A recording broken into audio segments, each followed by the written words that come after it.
पूर्वांचल मतलब मोदी और योगी का गढ़। बीजेपी को केंद्र या राज्य की सत्ता में पहुंचाने के लिए सबसे महत्वपूर्ण भूमिका निभाता है ये इलाका। पर इसी पूर्वांचल में मऊ, गाजीपुर, आजमगढ़ जिले हैं जो बीजेपी के लिए रेगिस्तान की तरह है। यहाँ पर कमल खिलाने की हर कोशिश नाकाम होती रही है। घोसी उपचुनाव इस बार बहुत कुछ तय करने वाला है। उत्तर प्रदेश में घोसी उपचुनाव रोचक मोड़ पर पहुंच चुका है। पक्ष और विपक्ष दोनों तरफ से घनघोर कन्विंसिंग हो रही है। बीजेपी की ओर से स्वयं मुख्यमंत्री योगी आदित्यनाथ अपने करीब 2 दर्जन मंत्रियों के साथ लगातार घोसी पर नज़र बनाए हुए हैं। समाजवादी पार्टी की तरफ से पूर्व सीएम अखिलेश यादव ने मोर्चा संभाल रखा है। मंगलवार को अखिलेश घोसी में रैली कर रहे थे तो शनिवार को योगी आदित्यनाथ को करनी है। आमतौर पर उपचुनावों में अखिलेश यादव खुद को प्रचार से दूर रखते थे, लेकिन इस बार उनके एक्टिव होने से ये उपचुनाव महत्वपूर्ण हो गया है। दूसरी बात यह है कि ये सीट गोरखपुर और बनारस को जोड़ने वाले हाईवे पर है। गोरखपुर सीएम योगी आदित्यनाथ का होम डिस्ट्रिक्ट है तो बनारस प्रधानमंत्री मोदी का लोकसभा क्षेत्र। घोसी सीट मऊ जिले में स्थित है जो गोरखपुर का पड़ोसी जिला है। वाराणसी भी यहाँ से ज़्यादा दूर नहीं। इसके बावजूद इस इलाके और आसपास के जिलों में बीजेपी तरसती रही है। घोसी चुनावों में जीत और हार से सिर्फ समाजवादी पार्टी या बीजेपी या फिर इंडिया बनाम एनडीए का ही भविष्य नहीं जुड़ा, बल्कि यहाँ के चुनाव परिणाम कई संदेश छोड़ने वाला है। घोसी में बीजेपी के प्रत्याशी दारा सिंह चौहान हैं जो पिछली बार समाजवादी पार्टी के टिकट पर विधानसभा पहुंचे थे। उनके मुकाबले में समाजवादी पार्टी से सुधाकर सिंह चुनाव लड़ रहे हैं, पर यह चुनाव अब न व्यक्तिगत रहा और न ही पार्टियों का। दरअसल समाजवादी पार्टी के पक्ष में कांग्रेस और वामपंथी दलों समेत समूचा विपक्ष खड़ा हो गया है, तो बीजेपी के पक्ष में एनडीए के दल रात दिन लगे हुए हैं। इस तरह ये चुनाव इंडिया बनाम एनडीए का टेस्ट साबित होने वाला है।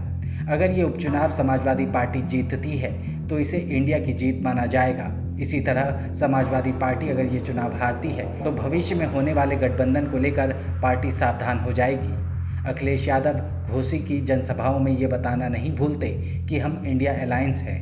मंगलवार को एक जनसभा को संबोधित करते हुए अखिलेश यादव ने कहा कि जो दल कभी हमारे खिलाफ थे, आज वो सभी दल हमारा समर्थन दे रहे हैं। ये बड़ी लड़ाई है, ये बड़ा फैसला होगा जो देश की राजनीति में बदलाव लाएगा। जब से हम एक हुए हैं, ये घबरा गए हैं। इंडिया गठबंधन के 26 दलों में से एक समाजवादी पार्टी के प्रत्याशी को कांग्रेस और वामपंथी दलों ने सपोर्ट किया है।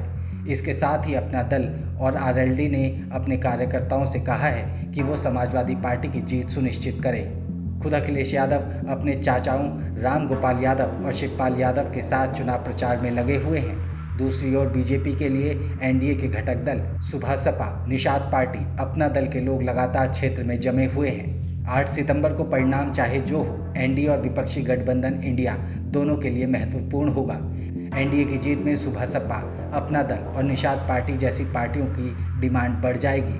दूसरी ओर इंडिया गठबंधन की अगर जीत होती है तो कई और दलों की एंट्री संभावित हो जाएगी। अखिलेश यादव ने इस उपचुनाव में अपनी पूरी ताकत झोंक दी है। अखिलेश का जोर अपने नए फॉर्मूले पीडीए यानी कि पिछड़ा, दलित और अल्पसंख्यक वोटों पर है।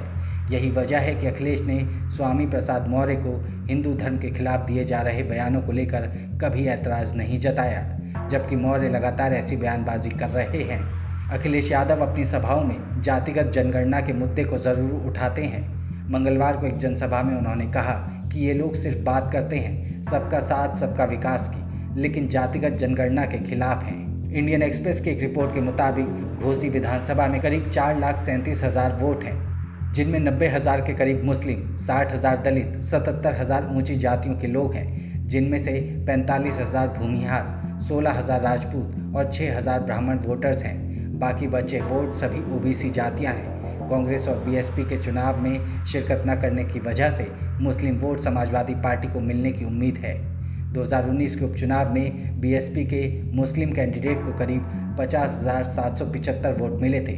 मज़ेदार बात यह है कि समाजवादी पार्टी से सवर्ण कैंडिडेट है, जबकि बीजेपी से ओबीसी कैंडिडेट। अब देखना है कि ओबीसी वोट किसके हिस्से जाते हैं। अखिलेश का पीडीए फॉर्मूले के लिए यहाँ का जातीय समीकरण बिल्कुल फिट बैठता है। अगर यहाँ से अखिलेश की पार्टी जीत नहीं हासिल करती तो इसका मतलब यही होगा कि उनका ये फॉर्मूला कारगर नहीं है।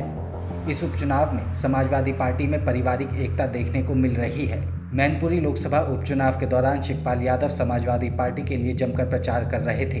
इसका नतीजा ये हुआ कि मैनपुरी में पार्टी को विशाल जीत मिली। मुलायम के निधन से खाली हुई सीट पर अखिलेश यादव की पत्नी डिंपल यादव जीतकर लोकसभा पहुंची।